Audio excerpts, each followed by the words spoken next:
All right. Well, it is great to see everyone this Thursday.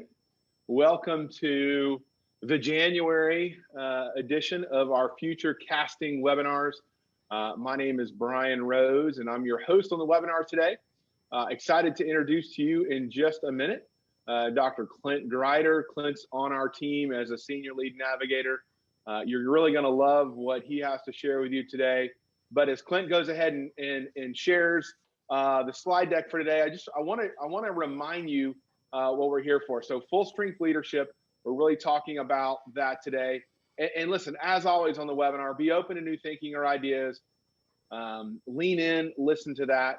Eliminate distractions, turn off the phones, close the door, do what you need to do to give this time your full and undivided attention. We'd also love for you to drop your name and city, state in the chat. We love seeing this happen and seeing where everybody's from. We're going to be checking that out as we go along. It's also a great place to drop questions. We're going to have a little bit of Q&A time at the end. What I've loved seeing too is along the way, the interaction from what we call this Clarity Tribe on our chat. And I just saw somebody ring in from just outside Nashville. That's what's behind me in the background, the skyline of Nashville, if you can see it without the sun glare. I am working from downtown this morning, and so I'm excited to be here and just see what God has in store for us all in this webinar. Let me pray for us, and then I'm going to introduce Clint. Lord, thank you for this time we get. Lord, thank you for these leaders who are jumping in right now and leaning in to your leadership, to your direction. Lord, we pray that you would just give us wisdom and show us how to be better leaders. Lord, show us how to be rich in communication in this season. And Lord, we know we've seen the end of the book. We know there's nothing that's going to happen in this next week that's going to take you by surprise, Lord, or is it already in place, Lord, for your glory to be revealed through. So, Lord, we just thank you for your love for us and pray you'd speak through Clint in this time. In Christ's name we pray. Amen. Hey, as I said, I'm excited to introduce Clint. Clint Grider is one of our senior lead navigators on the team. He's also our chief integration officer for Auxano. We like to say he's a vision optimizer, a momentum catalyzer. He's led churches, ministries, not-for-profit organizations. He identifies strengths and systematic nuances at the core of an organization's culture. I love Clint because he's got incredible discernment and a very encouraging spirit. So Clint is the velvet hammer. He can really bring truth, but with love and encouragement, and really leverages those two qualities to guide leaders through vision clarity processes. He did all of his undergraduate and master's work at Baylor. He did his doctoral, his PhD in ed administration and leadership at Texas A&M University. So Clint is a Texas homer through and through. So Clint, we're excited to hear what you have to say this morning. Why don't you go ahead and take it away from there? Yeah, I don't know about the Texas homer long term because I've been in a few different spots, but hey, my roots do go into Texas, but regardless, it's a joy just to connect with so many of you from across the country today, and even in the ministry of Auxano across North America and even globally more and more.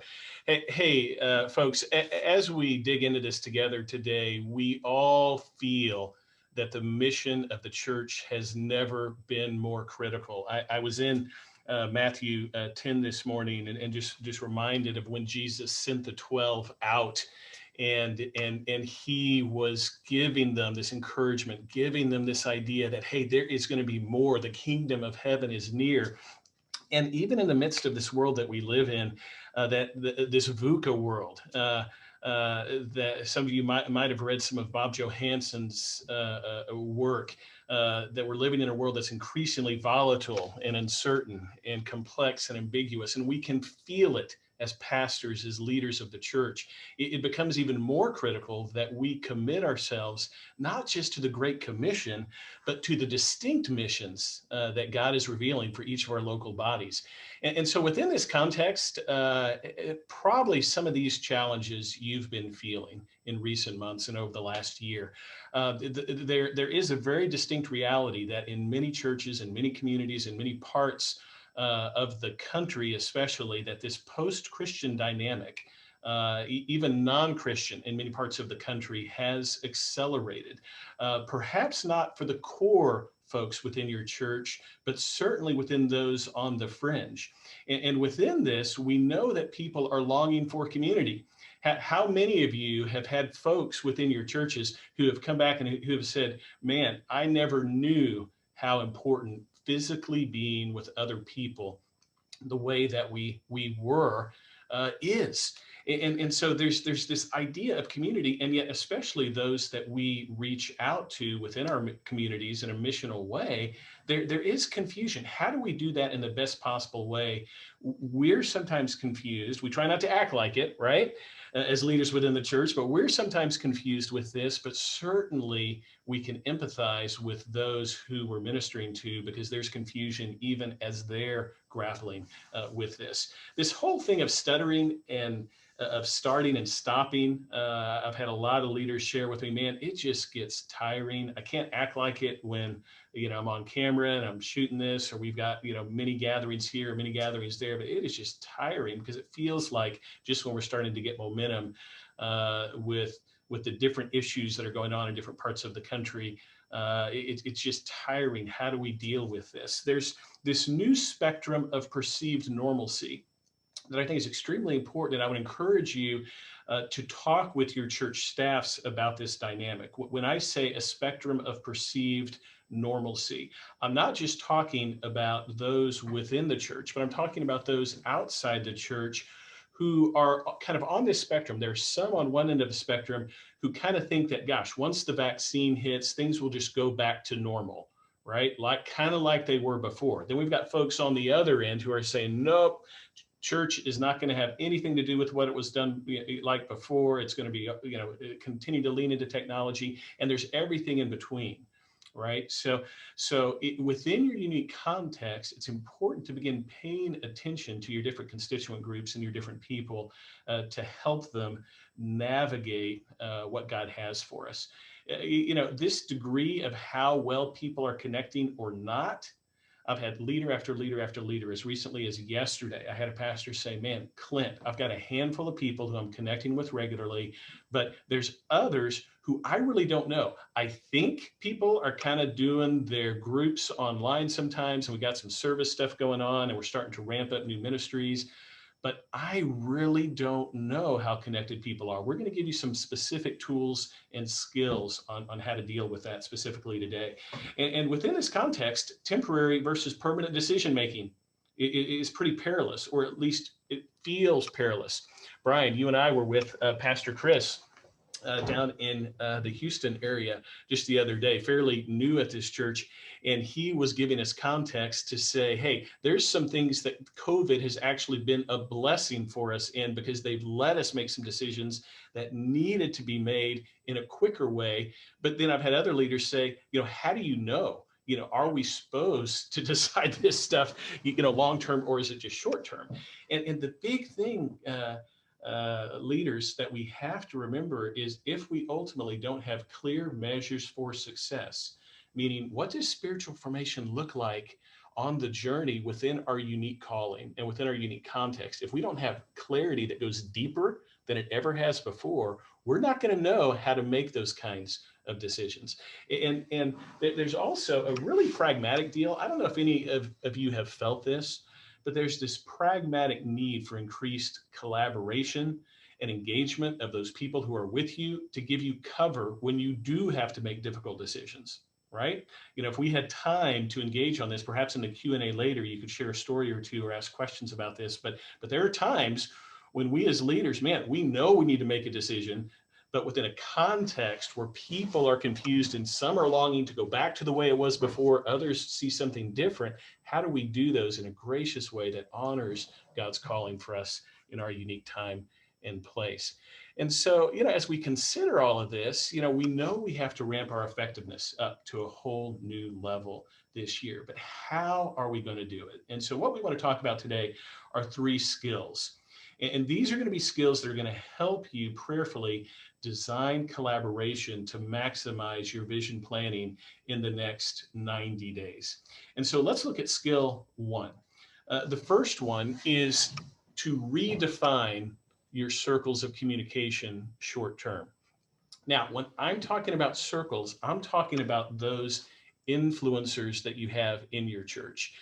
Think through groups of people who would have the best communication flow currently as well as progressively. Now this is really important. This sounds like, okay, well, hey, I know the people I communicate with, but that's not what we're saying here. I want you to go deeper in your thinking, especially in engaging your staff with this. Most churches have very natural ministry areas, have very natural leaders, especially looking pre-COVID, that you've got lined up and that you would say, all right, we're going to do something. And maybe we have a worship service, we make an announcement there, we tie it back to our group ministry perhaps. And then they're going to get the word out, and then people are going to get the word out in other ways.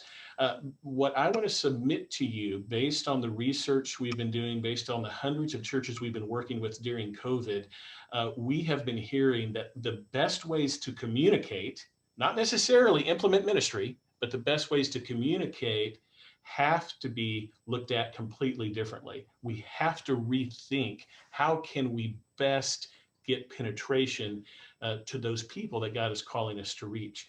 And so as we look at this, we want to avoid jumping to that pre-COVID organization. So, in that sense, you want to actually lean in and do research about this. All right. There's going to be people that maybe you have elders in your church. Maybe there's other leaders who can help with this. Maybe you have those with marketing savvy. Those social media influencers that you're already aware of, those folks will help you figure out what the best natural flows are that are actually happening within your church. What I don't want to do is say, oh, it's this, and this, because it may look different in your church, but you need to research it and define those clearly. I'll give you an example of that in just a second.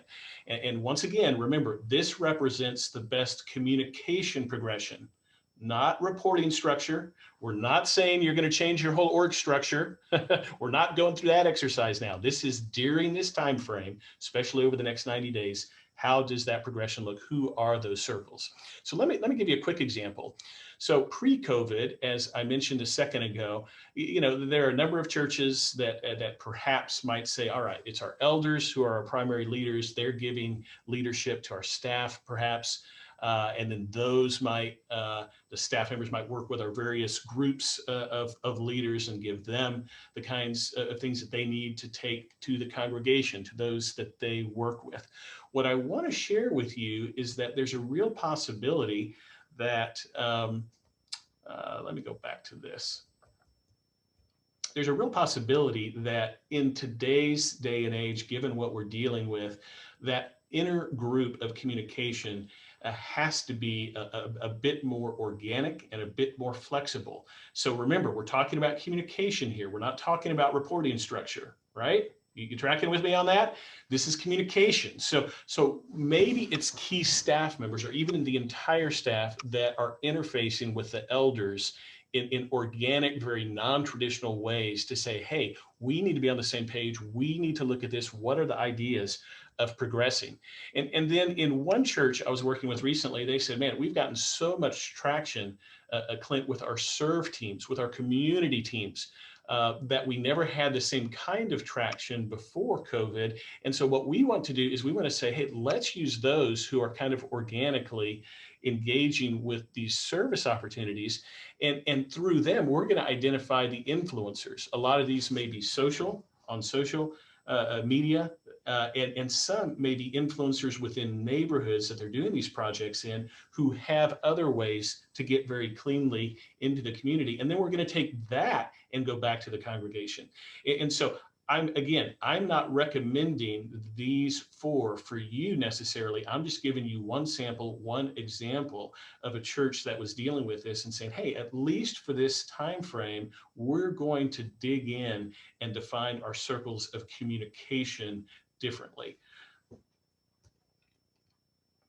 Once you have your circles of communications defined and you feel like you've got these natural partners who are kind of with you and for you, and you've got a progression where you can go deeper, where you can get to your entire congregation, get to your entire different groups that you're working with, you want to lean in then on creating a clear, compelling 90 to 180 day vision. Now, in this skill, there's three questions that I want to present to you, and then end this piece with a point. The first question that I would encourage each of you to ask yourselves is, how has God used COVID to strengthen your unique calling or potential calling as a church?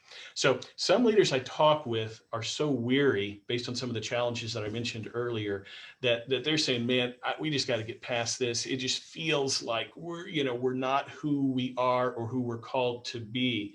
Well, I want to encourage you in just a very open, a very palms up way to consider praying through that very dynamic if you're feeling some of that, because God is on the throne.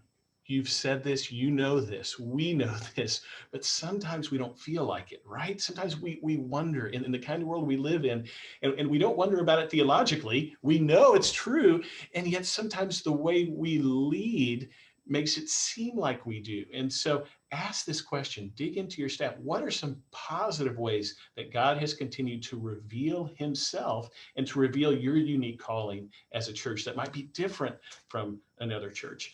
Another question is, what areas of ministry have gotten special traction among your people in your unique context?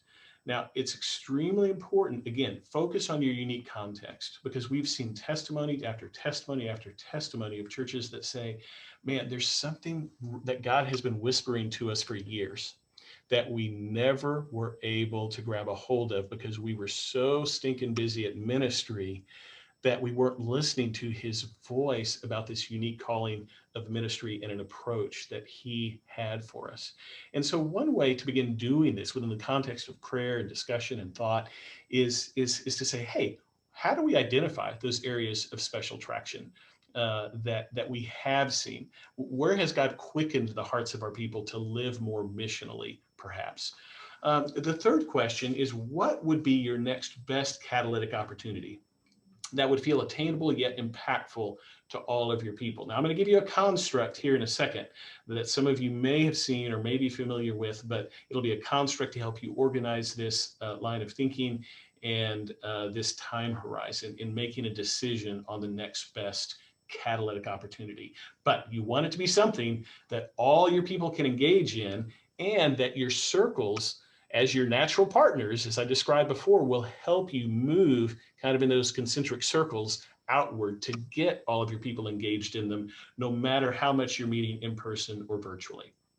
And so a great step to just getting thinking going around those three questions and others that I'll share with you here in a second would be to consider an intensive 2-day leadership retreat to jumpstart this. More and more churches now are finding that they can do this through social distancing. Some do it virtually. We have found that if within your context you can comfortably and safely social distance, in person is going to be a stronger dynamic for this whenever possible. You definitely want to involve key people, key influencers from each of the circles that you've defined, though. What you don't want to do is just have one of those groups in here and then go back and try to explain everything that you just went through. You actually want them involved in this process of collaboration, of thinking, of praying, because God's going to reveal himself in all kinds of ways through those within your local body.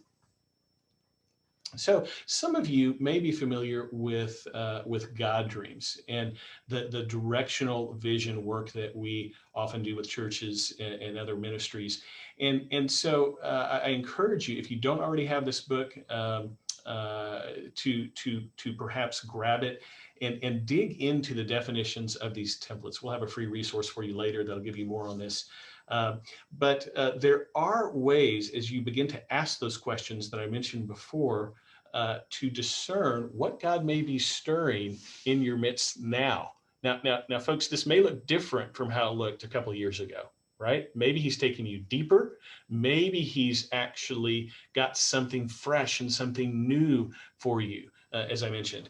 But as you skim these, there are different ways, whether geographic saturation or presence manifestation, spiritual formation, need adoption. There's different things that we see in churches across the country that they tend to gravitate to based on God's calling to fulfill his great commission. And the key is not for us to tell you which one you are. The key is for you to dig into this through thoughtful prayer to discern what does he have for us now as a body. And so, as we look at this, and as we look at those templates, to help organize the way you think about the different time frames, one way to do this is to use what we call a horizon storyline. As you look at this, beautiful picture, by the way, isn't it? And I can't even remember where we got this thing, but it's pretty relaxing. But as we look at the top area, that's kind of this idea of being beyond the horizon, right? That's the farthest distance away from us. And then as we look at that next section, kind of where the church is and where the sun is coming through, that's a little bit closer to us, right? It still is further away than what's right up next to us. It'll take us a little bit to get there, but we can reach it. We can see that it's attainable.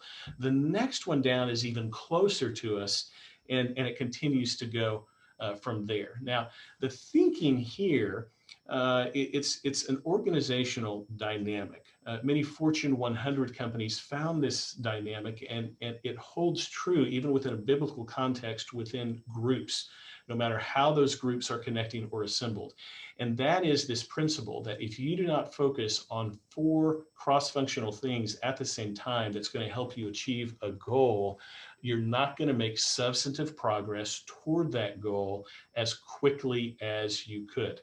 It will feel like something that you've got another group, kind of a siloed group, kind of working on and making a little bit of progress at times. But it's not going to feel sustainable, and it's not going to have the kind of impact throughout your congregation and community in honing and galvanizing and mobilizing your people like I was describing before. So when you look at the top beyond the horizon, that needs to have 4 cross-functional things that you're actually going to do to pull it off. Same thing down below when you look at this idea of 1 year. So let me break this down for you. The beyond the horizon at the top would be based on your unique calling. What is it that God has for us as a church over the next, say, 5 to 20 years? Now, this is flexible.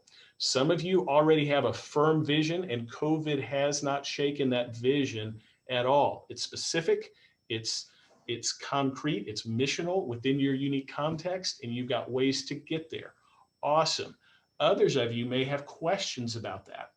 And it may need to be something a bit more short term that is your longest range that you're looking at. But in either case, if we're looking at even 4 to 5 years or even 20 or beyond, this is what sets the foundation for you then to decide on what those next 4 things are that you're going to focus on cross-functionally to get there. When I say cross-functionally, again, this is something that is going to impact across your different ministry areas, across your different communication channels, which is why those circles of progressive communication that I described earlier are so important for you to redefine. Okay, now stick with me here, because this is where it starts to get even more fun. Once you have a sense of that, as you're doing this visionary planning, then you can say, all right, what does 2021 look like?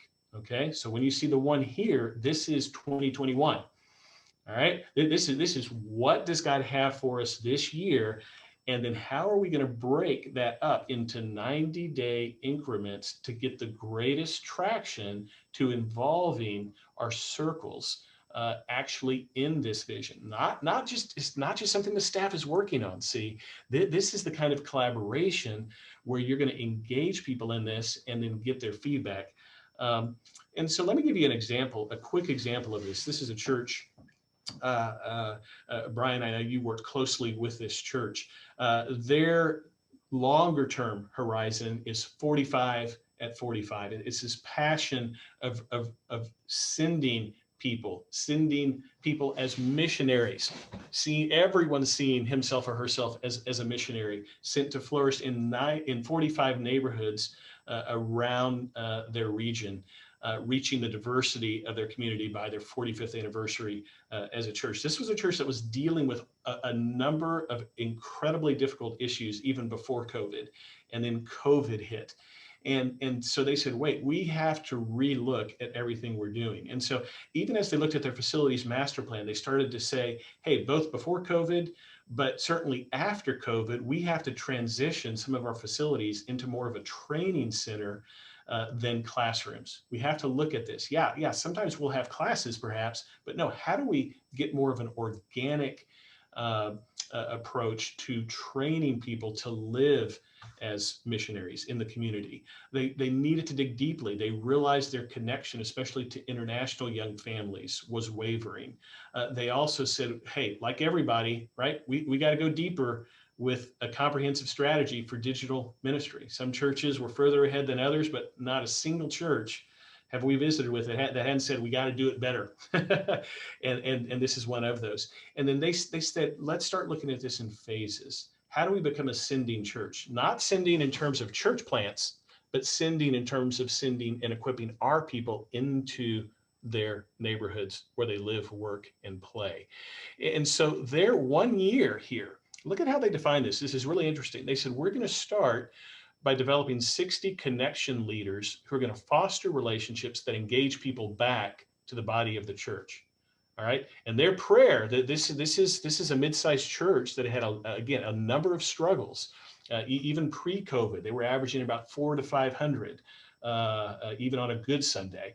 And so here, what they did was beautifully say, we're going to stimulate this engagement, not just trying to get our people back once we start to regather more consistently and as an entire body, but no, we want these 60 connection leaders to start this organic missional feel of ministry that goes deeper and deeper through a combination of in-person, safe in-person, and virtual ministry opportunities to eventually regather back with 1,000 people as an initial kind of training center vibe and reconnection vibe.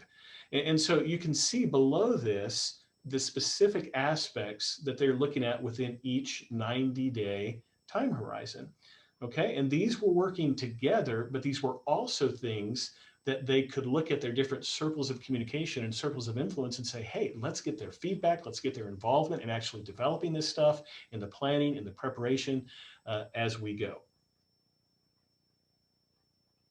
And so in that sense, as I intimated earlier, mobilizing your circles, how you mobilize those redefined circles for two-way engagement becomes increasingly important in the environment that we're living in. And so here's what we want to do. Once you have established what we call the horizon storyline that we were describing earlier, once you have those elements established, and again, I was showing you just one example of one church. Hey, your timelines, the way you divide that up is going to look different. It should look different. It should be incredibly contextual. But what you need to do then is to use that as a stepping off point. So when you come out of that 2-day intensive retreat, that visionary planning retreat, that's only a stepping off point to dig into this excitement of two-way conversation as well as next step engagement.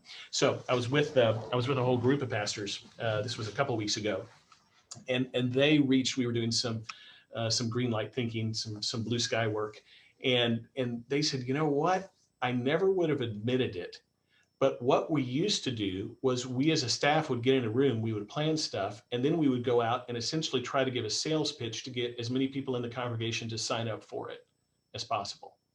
All right. Now, if some of you are on this webinar, you could wave at me.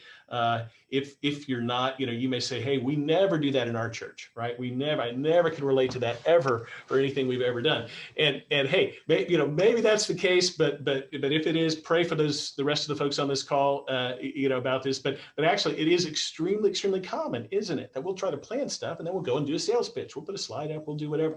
Well, what I'm suggesting to you is something different.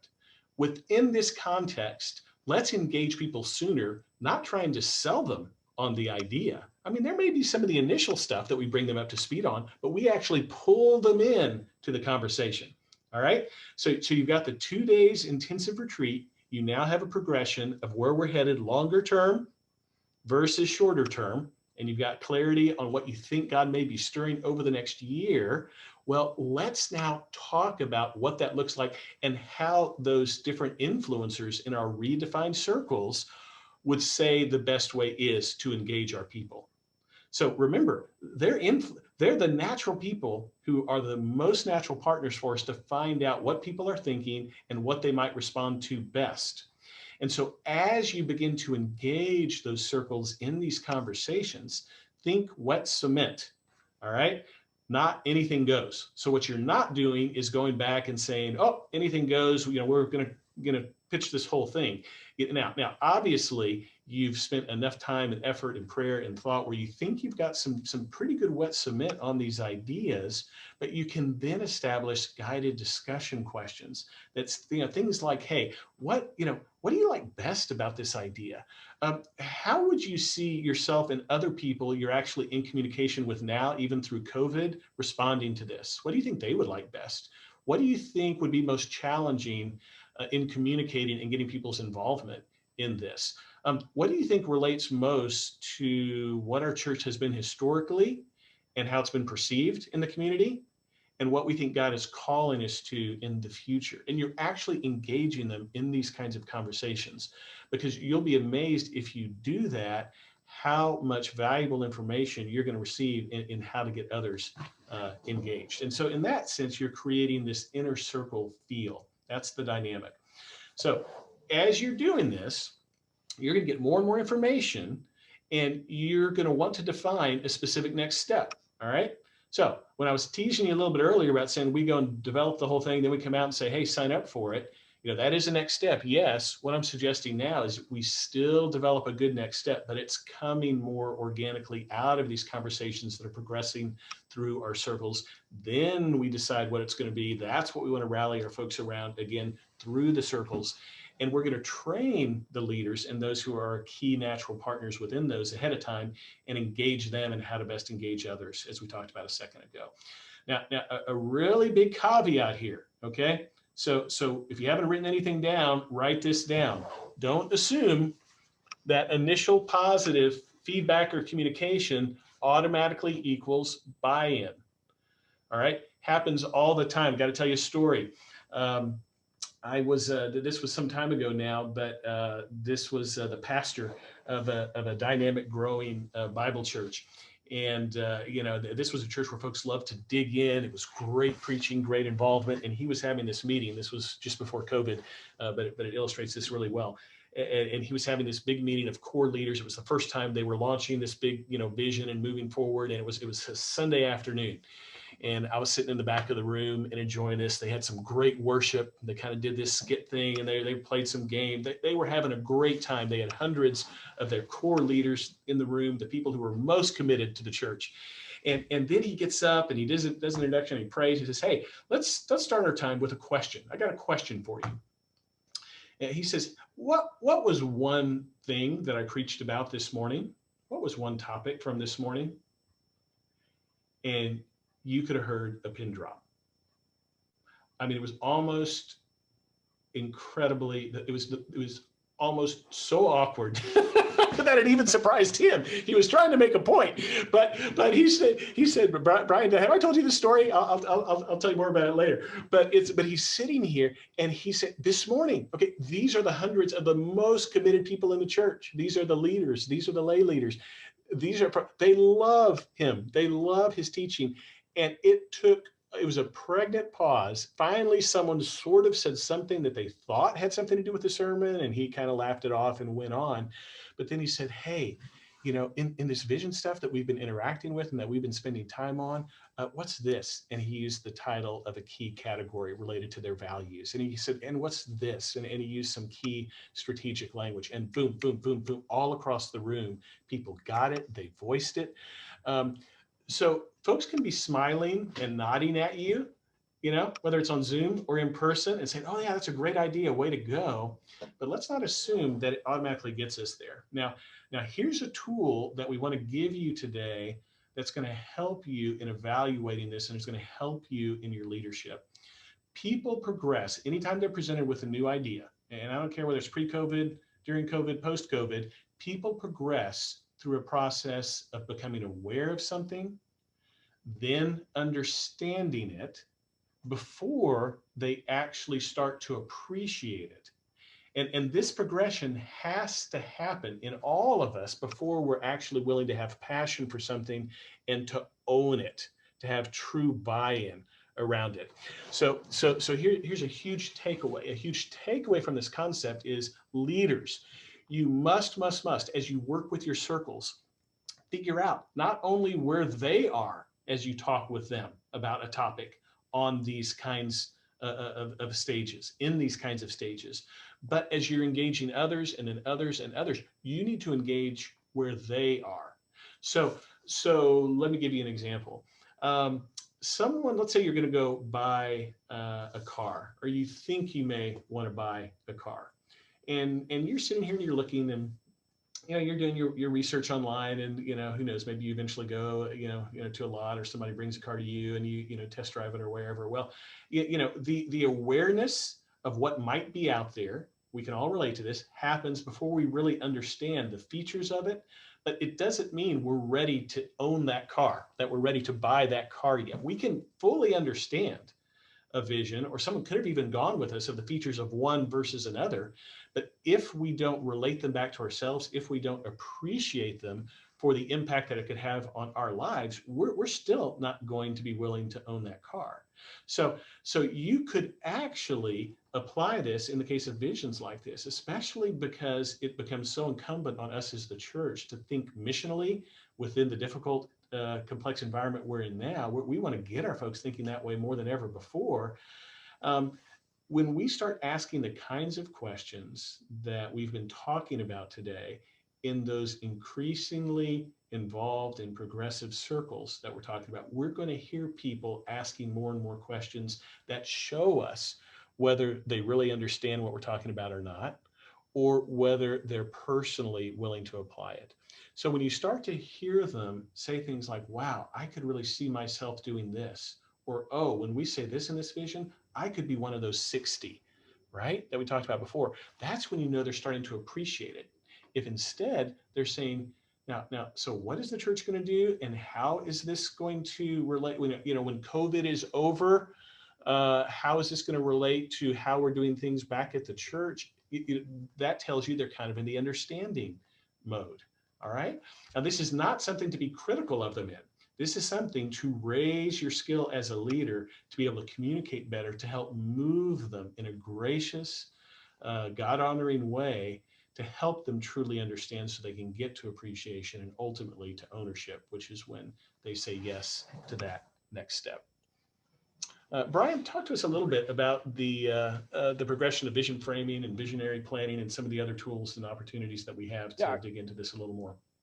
Clint, I think you've done a great job at giving us some real skills, and we're going to move into Q&A here in a few minutes. So if you guys want to jump in and drop something, if something Clint has said has sparked a question or maybe a thought or a challenge, I know I've gotten a couple offline that I'll lead out with, but everything through here has come from the foundation of the work we do with churches through both the identity, which we call the vision framing, and then the direction, which is the visionary planning. And so, the two books Will Mancini wrote, Church Unique, God Dreams, at Auxano, everything we do is founded on really making sure that we don't just run to best practice. We don't just run to, the thought. There's some great thought leaders in COVID, some even more, great thought. But I think, Clint, your first point about application, listening to some folks, Newhoff, it seems like he's just dropping gold, all the time. How do we apply that?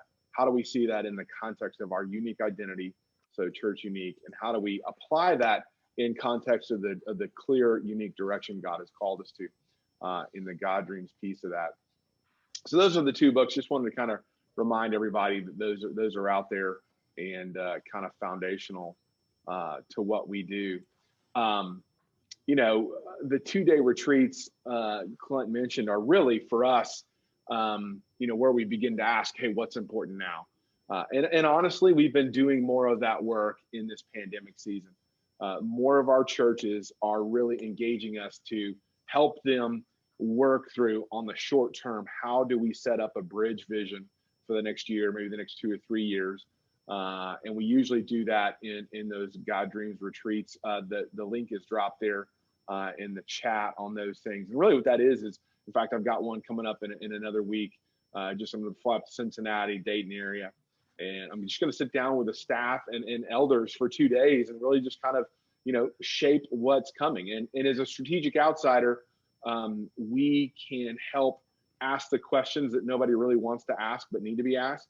We can help. I think Clint used the term provide cover. We heard a pastor say that recently. Sometimes we know decisions have to be made, but we need cover for those decisions, or even just really create collaborative progress. You know what needs to be done, Pastor, but sometimes that collaboration, getting those people on, is that thing. So we're also doing some certification stuff, February 22nd to 25th, Church Unique. So listen, leaders, here's what I'm saying. There's plenty of opportunities for you guys to jump into this content beyond the webinar. We're going to send you the replay link, but also really thinking through that. As we move to Q&A, Clint, and by the way, all these links are going to be in the chat. They'll all be on the follow-up email after this. One question that came up really comes back to kind of the reorganization. And what do you do, or Clint, what have you seen as strategies to bring elders to a comfort level of not being that inner circle, so to speak, not being that group of people where everything starts? Because to me, that's what we see is the flexibility, the ability to be nimble and react and respond well sometimes gets hampered by the structure. And listen, elders rightly so want to protect that structure, want to make sure we don't step outside that. What are some strategies you've seen to kind of soften that blow for elders? That question has come up. Yeah, I think that's a fantastic question. And within the churches we work with, there are some that are more elder-led, some that are more congregationally led, some that are more staff-led. But within a context where elders have been used to being in more of that governance role and making those kinds of decisions, it becomes extremely important to involve them in this very conversation about what is it that God has for us, both now and in 2021 and into the future.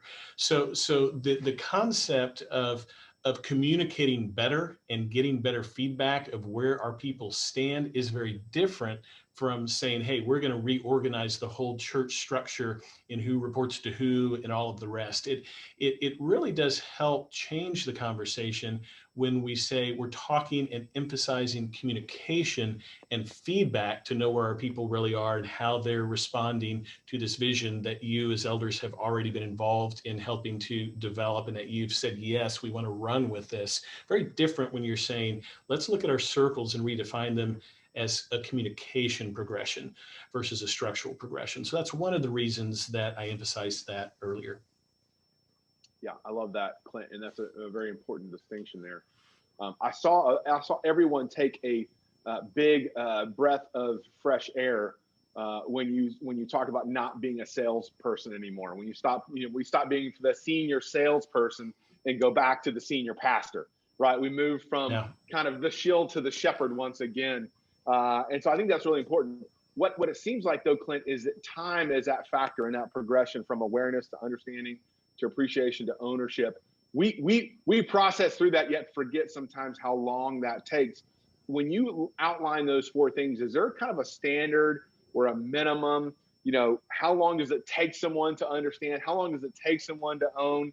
How long does it take someone to appreciate? I know you're going to tell me it varies, but give me kind of the best practice there, Clint, because I know you're going to go, hey, it's whatever it is, in your people, where they are, listen, but is there a best practice these leaders can walk away with just in their mind? Are they thinking weeks, months? What does that look like? I tell you what speeds it up is incredible, crystal clear clarity on who your circles are. That always will speed up the process, because if you've clearly redefined your circles of communication, you're building that progression from people who have trust and already have relational equity and already have built a deeper relationship with the folks in the circle before, right? As we talked about that communication. Yep. So when you have somebody in a circle of communication who you're already doing life with, and you're already, hey, maybe you're already, doing regular, Zooms or other stuff, you're doing virtual stuff with certain groups, or you're doing in-person stuff, you're going to come to a point of being able to talk about your level of understanding and might be able to engage more even in appreciation if you're doing it with those you already trust. So that's why the skills progressed in the way that they do. Pastors, we typically don't think like this. we typically don't think in terms of natural partners. We do in terms of discipleship and wanting to engage people in conversation about their walk, but we don't do it as well when it comes to how we're going to design engagement of people in ministry. And so that's what helps that to progress quicker. Yeah. And Clint, I know that's what's behind the title of this webinar. Full strength leadership is engaging people to lead with you. It's not being the strongest pastor, the strongest leader you can be. The strongest leaders are the leaders that engage people to lead alongside them in that. I love this question that's come up from Andrew too.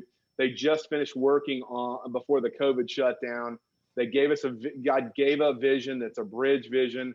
He says this. He says, we haven't rolled out to the congregation yet and are set for a readout of our findings in a week and a half.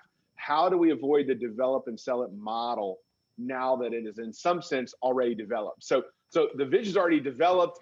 They're ready to go sell it. But how do they put the brakes on, Clint, and do that? Yeah, here's the beautiful thing. I think what COVID has forced us to do, even in having this conversation today, is it actually is going to give you a better way to roll it out than you would have had before COVID. And so let me explain. You can take your exact vision that you thought you already had figured out, and you can kind of thin slice a little bit, and you can say, hey, let's take this one idea of it that we think might be a good first step or a good first seed to lay out there, and then develop just a couple, 2 or 3 of those kinds of guided discussion questions that I mentioned before. What COVID is doing is it's letting us communicate more creatively. Remember, people are longing for connectivity. They're still longing for the kind of connection like we talked about earlier. It's just that it's looking and feeling different. So if you take aspects of your vision and start to interact and get feedback and do some of this two-way communication just on aspects of it instead of the whole thing, that's going to help you start to build more and more appreciation for it sooner. That way, when you do get to a point of saying, okay, now we're going to do the big rollout, you've already got the vast majority of your congregation with you and behind you. Good. That's good. Here's one more question, and we're going to kind of turn the corner to home. David says, hey, listen, their mission really kind of comes out of spiritual formation. After COVID, though, and listen, this is all of us, right? We need to move in the direction of advance by helping people live on mission. COVID reminded us that the mission of the church doesn't happen at the church. The mission of the church happens in the neighborhoods, happens in the home, happens in schools and offices. And so that's really kind of a, is it confusing to try to redefine that, how do we integrate a mission of spiritual formation, but really kind of this calling of advance, maybe one of those geographic saturation, targeted transformation, people group penetration templates. And I'll start, Clint, and let you wrap. David, I think, if you have the spiritual formation core to your mission, then really the beauty of the Horizon storyline and what we kind of do with those 2-day retreats is it allows that, hey, in this season, we're going to focus on geographic saturation, right? You put a timeline to it. So many times, a big problem with vision statements is there's no time attached to it. It's just like this kind of nebulous statement that's grandiose and has no beginning, middle, or end. And listen, every good story, every good effort has a beginning, middle, and an end. And so I would say you're perfect to say, hey, this is our mission. It's never changed. But in this season, our calling is, and then, geographic saturation. That's what you saw with that 45 at 45. We want to see Houston is a city of neighborhoods, big neighborhoods that you're self-sustaining. They all got the grocery stores and gyms and everything. There's no reason to leave except to go to work. And so they're saying, hey, listen, how do we go geographic saturation and advance that, but yet still have that spiritual formation content? So I hope that helps a little bit. I can see a Dave, thumbs up there. And just saying, hey, listen, our mission is the same, but for this season, here's our calling. And that's that Horizon that Clint outlined there. Clint, anything else to add there? Yeah, remember too, David, that there is flexibility. As God continues to reveal more of himself to us within each unique ministry context, there's times that even the different templates, it's not just the time frame, but it's also the templates themselves start to get a little flexible. So it could be that there's a season that your emphasis on spiritual formation plays itself out through leader multiplication versus geographic saturation. Maybe it plays itself out through developing the kinds of leaders that we're beginning to talk about in this webinar in a progressive way through these circles, because essentially that's what you're doing, right? You're developing more nimble, more organic streams of communication and engagement, and of lay leaders who are equipped and who are with you on the vision. So maybe your focus is still spiritual formation, but for a season it's leader multiplication, or for a season it's need adoption. There's some churches, as I mentioned, that their serve teams have really become vibrant with unique things for frontline healthcare workers and others. And so it really is seeking, God, what is it that you're calling us to, and how uniquely are you giving us a way to reach our neighborhoods and communities and world. So I hope that helps a little. It's great. It's great. Awesome. Thanks, Clint. Listen, leaders, thanks for dialing in this time. Again, we'll send a link to the replay of this later this afternoon or tomorrow, also with links to those things. We just love, and Clint, again, great content today, great practical help on bringing leadership to full strength through communication and engagement. We're here to help how we can. We're walking through this alongside you guys, and would love to hear from you, and look for those emails. And until we see you soon, have a great rest of your day and rest of your week, and be praying for you guys and impact, whether it's digital, online, or a mixture of both this weekend. Blessings, everybody.